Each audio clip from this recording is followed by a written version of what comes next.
चर्चा करते हैं। हमारे साथ कपिल श्रीवास्तव जी हमारे साथ जुड़ गए। सर गुड मॉर्निंग, नमस्कार आपको। एक जरा समझाएं आखिरकार स्टैंड क्या है समाजवादी पार्टी का, क्योंकि हमने स्वामी प्रसाद मौर्य का भी रिएक्शन सुना, हमने ये शिवपाल यादव जी का भी रिएक्शन सुना। उनकी तरीके से ये कहा जा रहा है कि जो हुआ 1990 में वो सही हुआ, अंधाधुंध फायरिंग तो की गई लेकिन अराजक तत्व थे, उन्हें कंट्रोल में लाना जरूरी था। जो माननीय सर्वोच्च न्यायालय का निर्णय आया है उसमें भी ये अभिलिखित है कि जो विवादित ढांचा गिराने के लिए प्रयास किया गया वह गिराया गया, वो एक क्रिमिनल एक्ट था और सुप्रीम कोर्ट ने 1949 से ही उस पर स्टे ऑर्डर लगा रखा था, यानी यथास्थिति बनाए रखने का आदेश। तो कोई भी विधिपूर्ण सरकार जो लोकतंत्र में स्थापित होती है उसका ये फर्ज होता है कि वो माननीय न्यायालय के आदेश के अनुक्रम में उसका रक्षण करे। और जब कोई भीड़ उत्पात करने के लिए कोई उकसा कर ला रहा है और वो आपराधिक कृत्य कराना चाह रहा है तो लॉफुल एक्ट क्या है? और मतलब आप एक तरीके से कह रहे हैं कि जो किया गया तब की सरकार की तरफ से वो जायज था क्योंकि अराजक तत्व थे जो आप कार सेवकों को बता रहे हैं। मनीष शुक्ला जी भी हमारे साथ जुड़ गए। मनीष जी, अगर आपने सुना कपिल श्रीवास्तव जी जो कहने की कोशिश कर रहे हैं कि सिर्फ कोर्ट का जो उनका कहा गया था उसका पालन किया जा रहा था और इसीलिए यह हादसा हुआ 1990 में जब कार सेवकों के ऊपर अंधाधुंध फायरिंग की गई।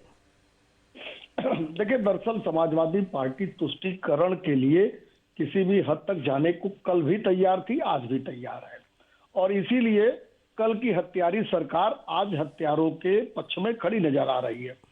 देखिए, जिस तरीके से वहां गोलियां चली, पैर पर गोली नहीं लगी, 6-7 गोलियां सर पर मारी गई। कहा तो यहां तक जाता है कि मुलायम सिंह यादव ने प्राइवेट गुंडों को भेज रखा था क्योंकि पुलिस और पीएसी ने कह दिया था हम गोली नहीं चलाएंगे।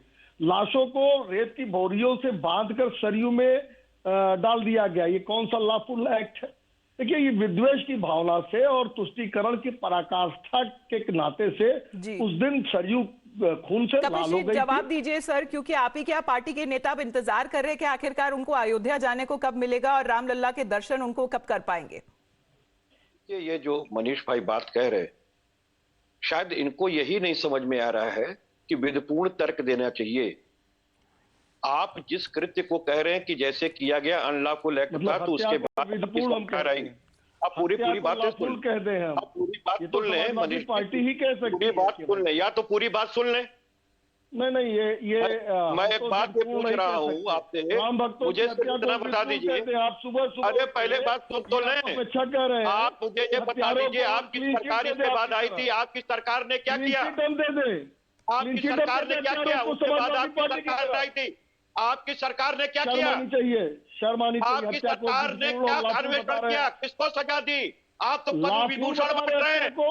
आप तो निपेंद्र मिश्रा, जो हमारे निपेंद्र मिश्रा सुबह सुबह इतनी नाराजगी दिखाना ठीक नहीं है कपिल जी और मनीष जी। सुबह सुबह इतनी नाराजगी दिखाना सही नहीं है क्योंकि अब जो वक्त है वो फिलहाल रामलल्ला और उनके दर्शन का है, क्योंकि हमने देखा है कि विपक्षी दल के जो कई नेता है वो सवाल उठाते हुए तो नजर आ ही रहे हैं, लेकिन सवाल आखिरकार ये भी उठाया जा रहा है कि क्या तब 1990 में ये सही हुआ था जब कार सेवकों के ऊपर फायरिंग की गई थी? धन्यवाद आपका, आप दोनों का हमारे साथ जुड़ने के लिए। Morning news.